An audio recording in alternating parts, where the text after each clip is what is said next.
This one, when you were at school, Yeah. did you still have to do drama? Yes, and I loved it. What's the point? No, there's always a point. What's the point? I've completed it. You can't ever complete anything. Well, you've completed. You're in drama going, this is literally a waste of time. Have you completed stand-up? Yeah, but I wouldn't go and do a course now. I mean, some people would argue I should, but I don't like those people. They are horrible, naughty people. Yeah, trolls. fair enough. But you were in the drama school, absolute waste of time. I don't know. Nah, get up and do the monologue. What's the point? Already got the gig. See ya. Yeah, no, it's good. It's good to keep your mind busy. That's, yeah.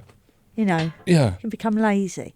You see, in my household also, I loved Porridge, Only Fools and Horses, The Two Ronnies, French and Saunders, absolutely fabulous. So I'm quite obsessed with comedians. Don't be scared. I'm not scared. But comedy for me is my favourite thing ever. And what you do, it blows my mind. That you can stand on a stage on your own for that amount of time. I can't get over it. And I would love to be able to do that. It just will never happen. However, what are you on about? It's like I love it. But sorry, I want to go. I want to pause there. I want to zoom in on that. Here's the thing. Yeah. You just said I couldn't do that, but no way. Right. Well, why? Because we know you can perform. Very nervous. We know you're funny. Very nervous person. Well, I'm a nervous person. I think I could shit myself though if I went out on my own. Well, you will shit yourself once, but will I? Yeah. You Did will. you shit yourself? Did you actually shit? Figuratively speaking, yeah. One is very shits themselves, is very nervous. But you should. I think you should do it because I think it's from what I've just heard of you. You know, that little girl doing the Max Miller routine sounds like there's something. It feels like there's something unfulfilled. There's a dream there that needs to be.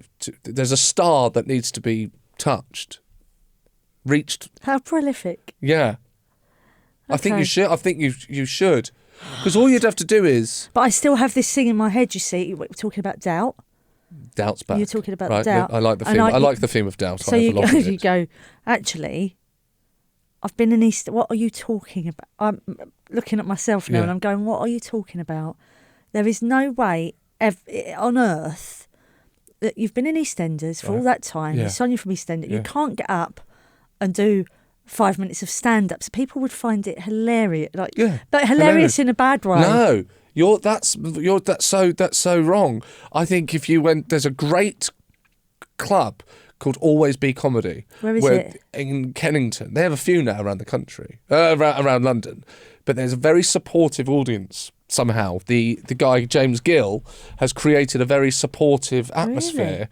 Really? I don't know how a crowd ends up being supportive, but they are. It's a great place. It's where comics go to try their new material because everyone gets to leave feeling like it went okay. Yeah, it went okay.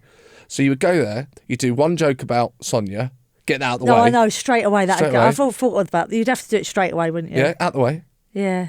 You're in. We go. I think you should do it.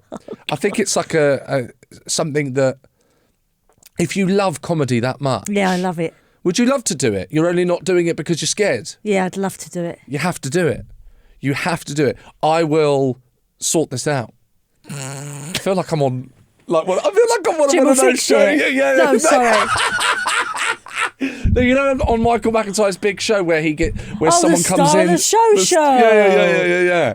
Like, I'm going to sort this out. You're going to think you're coming in for an audition, and then you walk in, and then bang, it's Always Be Comedy.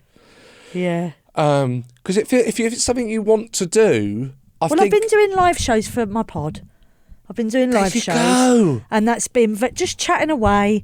But again, I've got my support because my family do the pod with me. So I've got Maria and Ellie and my nieces. They're holding you back. I've got my brother, Tony, Mark, my fiance. Deadwood. All of them. Just holding you back. Oh, cut it off. Cut it off. Cut these weights off. There we go. You're free. That's horrible. Yeah, no, I know. But I really enjoy. We do love doing them. We love sitting on stage. Yeah. It blows my mind when I look out. Yeah. And only little ones. Don't get me wrong. Hartford Beam. that sort of size, the studio there. This is a lovely venue, the Beam. Good people work there. Yeah, really and nice. But are you there anytime soon? Because I'm 10 minutes away from there. Are you? Yes. Oh, good. I was there a few weeks ago. Oh, that's an absolute shocker. Should have messaged you. Yes. But no, there is don't you think that you kind of end up having? I've kind of gone full circle, which is you get to you then appreciate that these people are coming out especially when you've got kids. You're like, I know the amount of work people have had to go to come to this show. That's what I'm saying. So I really, really greatly appreciate it. I completely agree. I want to go back to your fascination with stand-up. Yeah. So was that because you and the family watched? Yeah, all about the television, what was on. And as I said, we never went out really, never went for dinner. So the telly was a big thing in our house, to sit and watch telly. And how did comedians particularly strike a chord? Because what would you have been watching then? So you said you watched Laurel and Hardy, BBC Two. Laurel and Hardy, BBC Two in the summer holidays. But again, that wasn't a chosen thing. It was on, and then obviously I liked it, so I made sure I watched it. Yeah. And I was still watching children's telly, but I would rather have watched, I wouldn't watch Blue Peter. I'd watch Laurel and Hardy, or I'd tape things. Listen to me. You were taping. I had the VHS, and I'd tape those, so I'd have them on, and then I would keep watching them. So did you know how to use the VCR?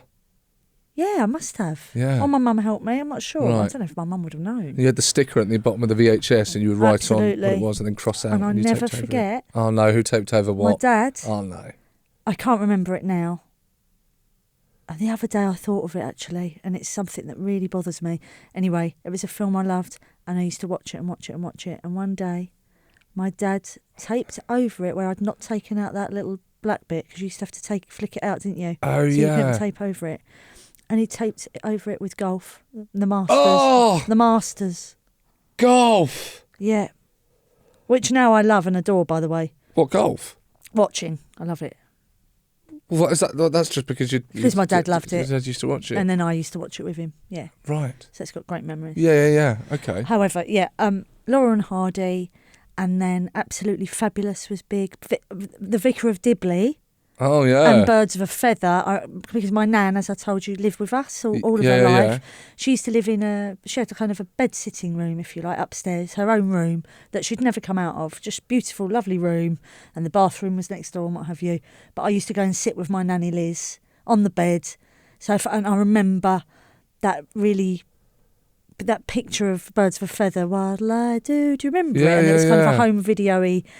Very nostalgic memories. Yeah. Do you remember that? I used to love that, yeah. Birds of a Feather. Yeah. I used to watch The Vicar of Dibley. Can't remember who I was talking to, but we were talking about the comedy on television. Yeah. Growing up, those programmes that really kind of stayed with you. And mine were, I think it was Friday night on BBC Two, and it would be like, I'm Alan Partridge with... And I remember maybe getting these timelines mixed up, but, there'd be like...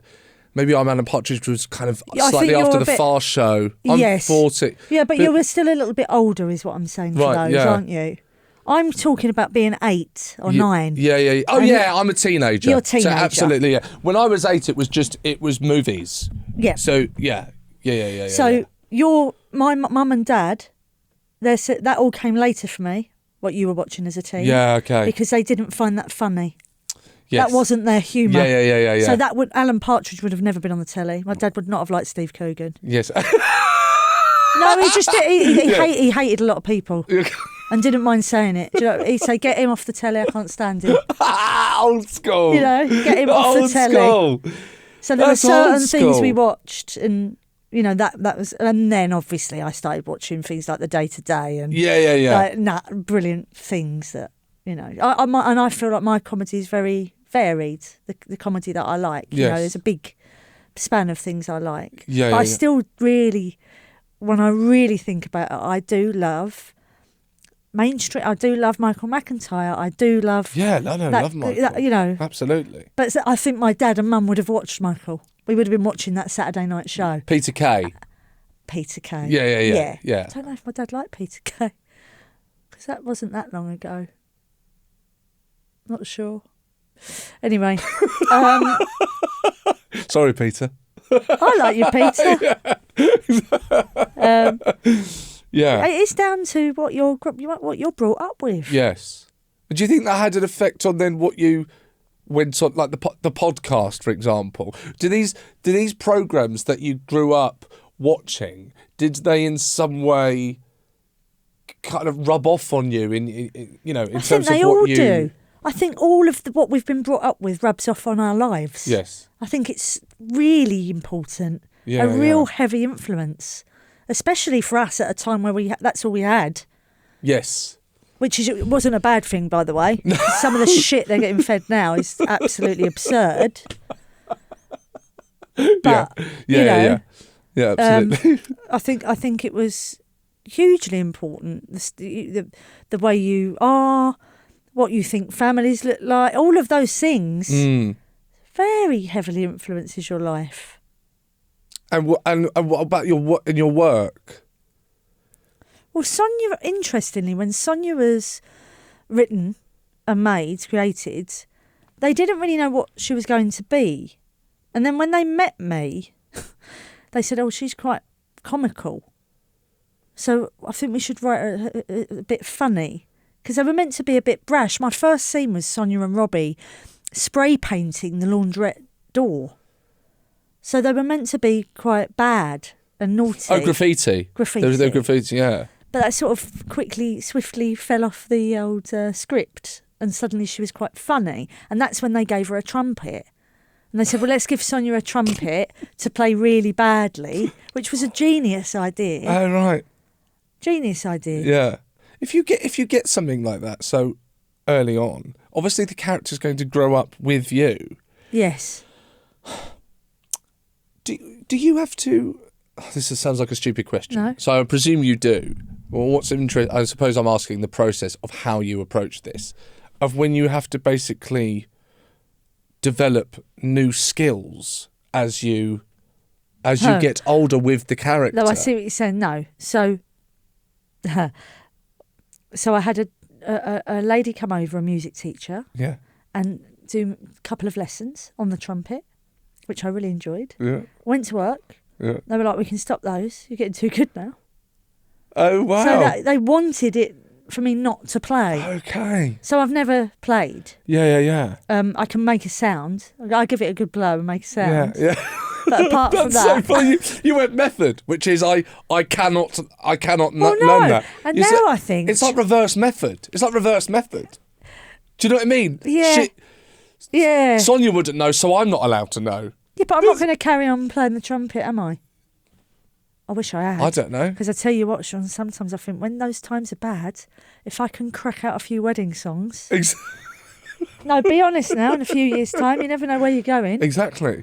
I might have to just have a few up my sleeve.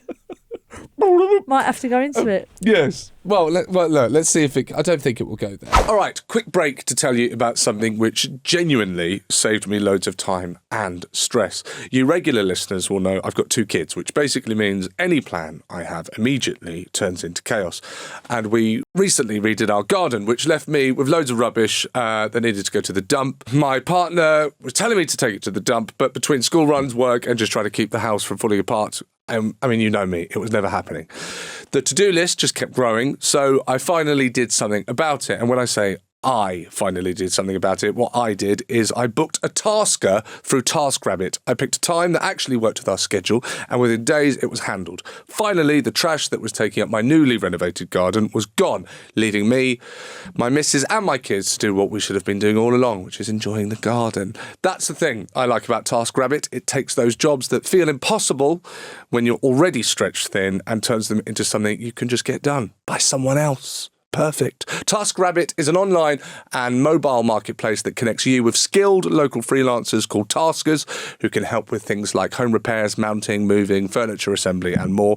You can search by price, availability and reviews so you know exactly who you're booking. The numbers speak for themselves. Taskers have assembled over 3.4 million pieces of furniture, completed more than 700,000 home repairs and handled over 1.5 million moves. I use TaskRabbit and I genuinely genuinely recommend you give it a try, especially if your to-do list is starting to feel unmanageable.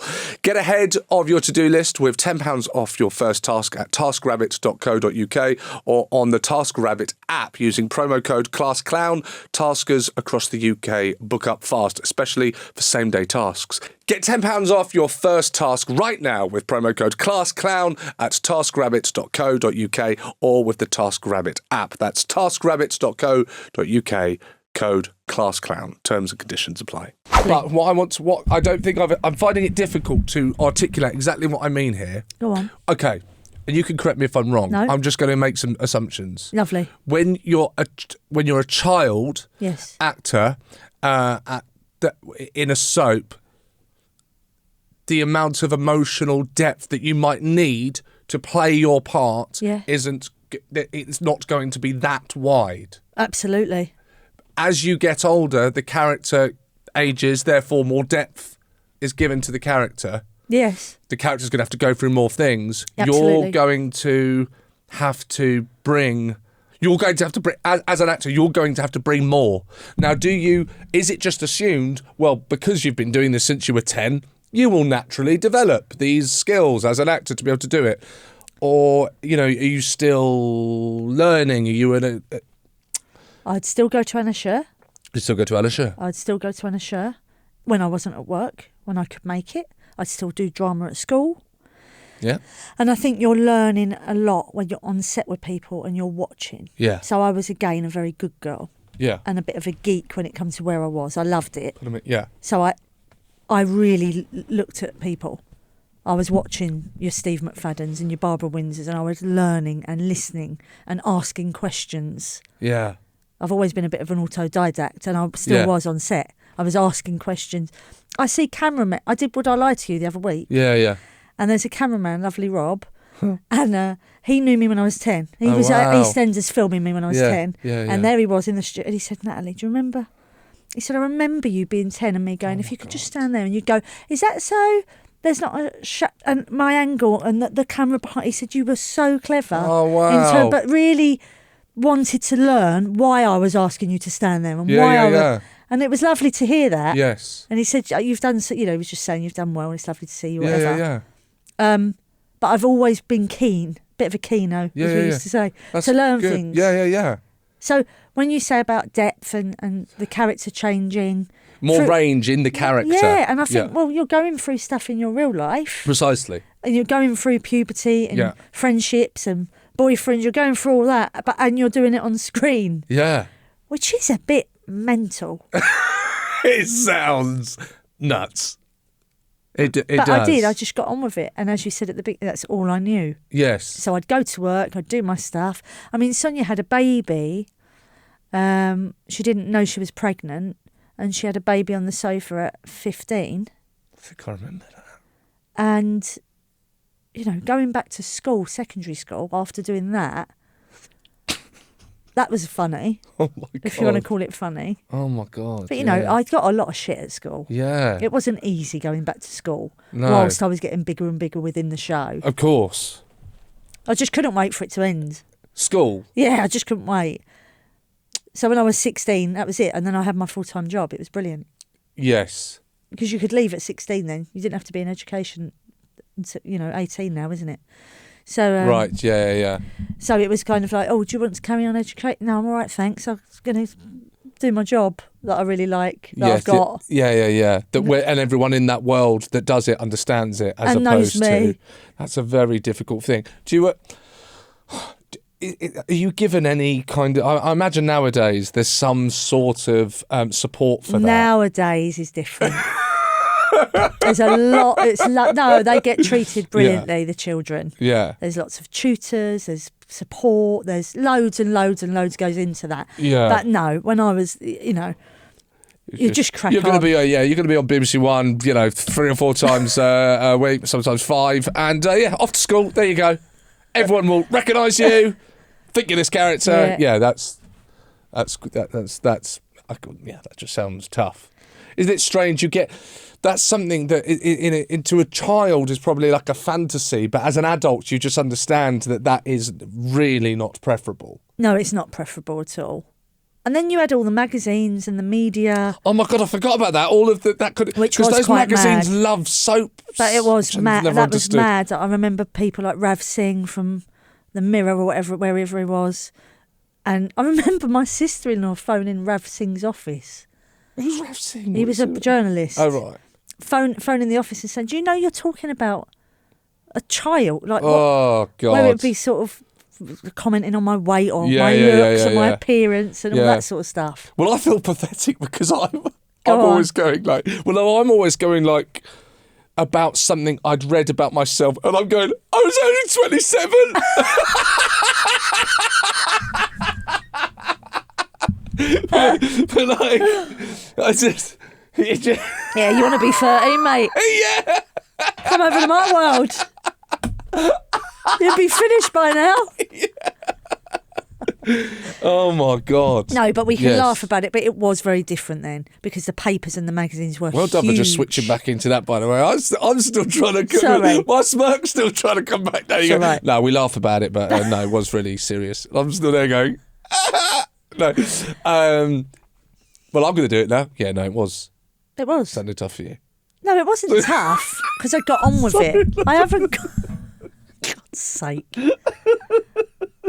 Go on. Oh, dear. No, it's very, well, it does sound tough actually, but yes, that's not what you're saying. I'm not putting words in your No, mouth. but I'm I not got trying on to with. get a headline. Again, I get on with things. Yes, yeah. That's the way I am. And you didn't know any different. It always what I comes back did. to that. That was it.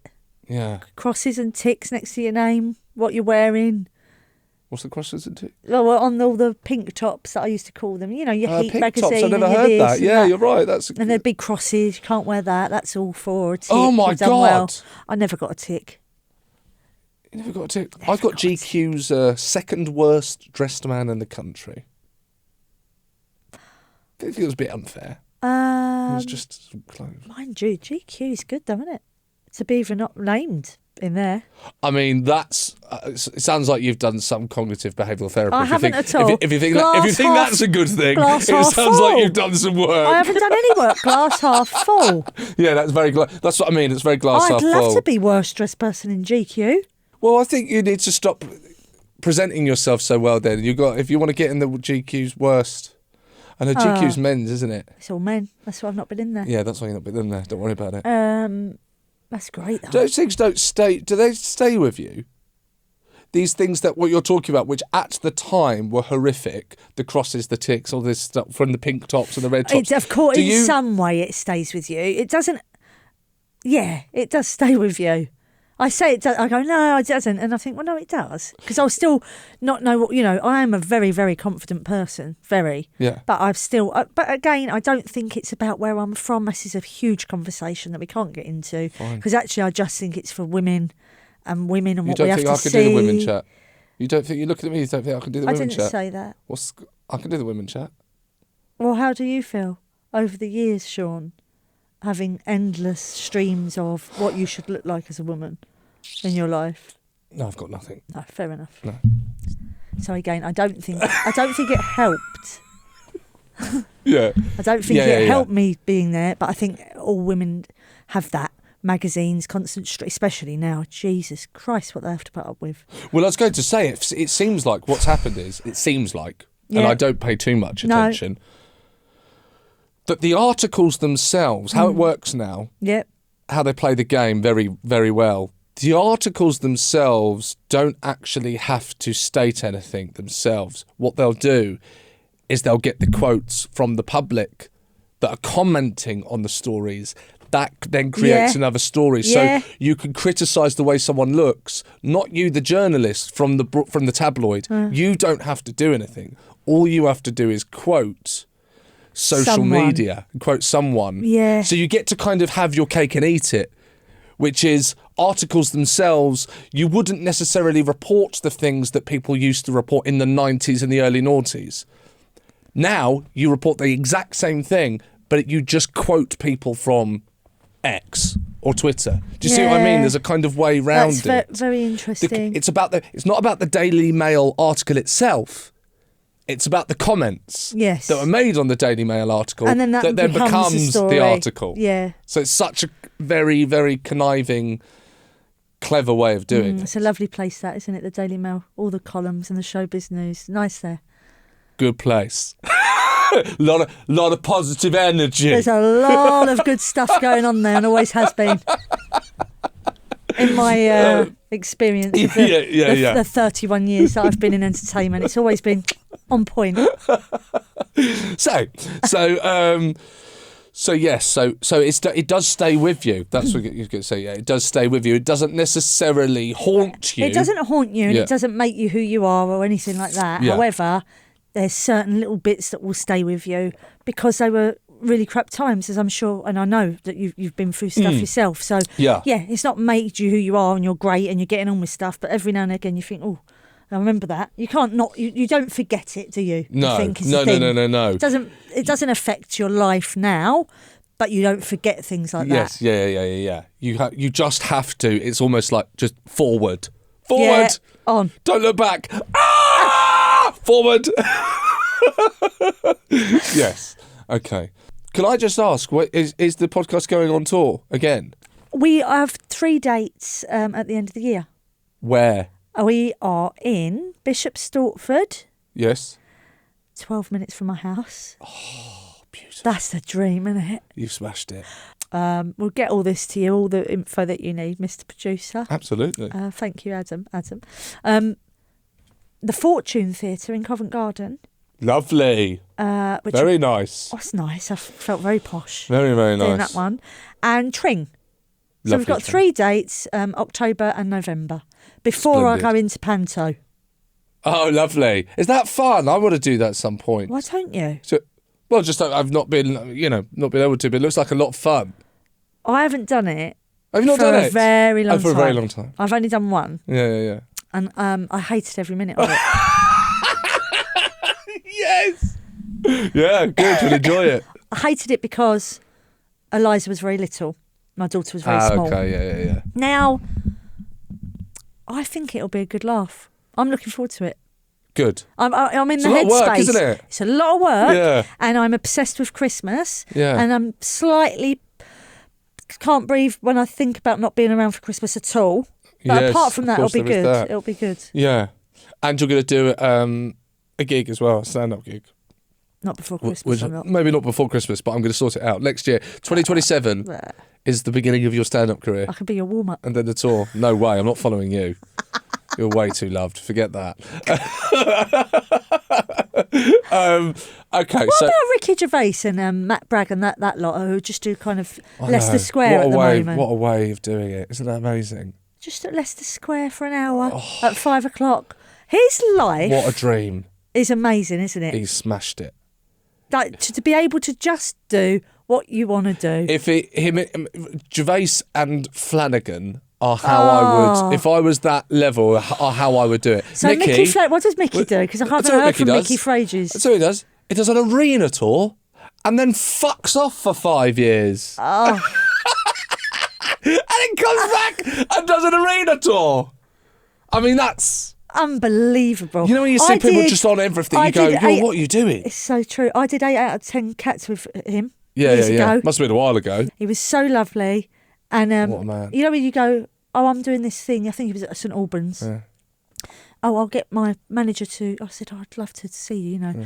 And he did it all, followed it all through. And nice. I went, and Sean Locke did that for me as well. Beautiful Sean Locke. Oh, yeah, legend. Have you heard Mickey Flanagan's Desert Island Discs? No, Oh, I'm going to listen to that on my way home. Stop it. Because my eyes are watering a bit. Just beautiful, yeah. I feel already because I know you started young, but still, your background. You know, when you hear Mickey, and you hear Mickey talk about his life. Yeah. And he would want. I don't know Mickey. When I got on the circuit, he was just leaving. Right. But I did gig with him a couple of times. Yeah. But you feel like one of you got away and made it. Right. And you hear their story, you listen to his story, and you go, "It's amazing that you made it." It's we come from the East End, proper working class background. That's why you've got the to read. Odds are stacked against you. Kathy Burke. Exactly. That's why you've got to read her book. I was sobbing. I will do. You've got to read it. That's it. Because you go, oh my. That's you it. can't believe it. That's what I mean. You can't believe what happened to her. Precisely. It's the same. It's the same thing. I've listened to Kathy Burke's and I cried as well. It's the same thing. You go. It's really hard for anyone to make it in showbiz. But them, that's madness. You weren't meant to, and you did, and that always strikes a chord. Whereas I was lucky to do it, and I also had a very lovely, loving mum and dad, great home life. I think if I hadn't have done that, I would have been all right. Do you know what I mean? My brothers were great. They've done well. Yeah. So I've come from, although yes. Whereas they were in poverty. Yeah. Do you know what I mean? Yes, exactly. Which is amazing. Yeah, I love that. That's everything with Natalie. Well, I'm very lucky. I thoroughly enjoy doing this, and I thoroughly enjoyed talking to Natalie. She's absolutely fantastic, really insightful. Bit of a different chat because obviously she got into acting when she was 10. But you can see why she's a kind of nation's favourite. What an absolute joy! Incredible guest to spend time with. Don't forget, you can head to patreon.com/classclown where you can get some exclusive content with Natalie answering your questions.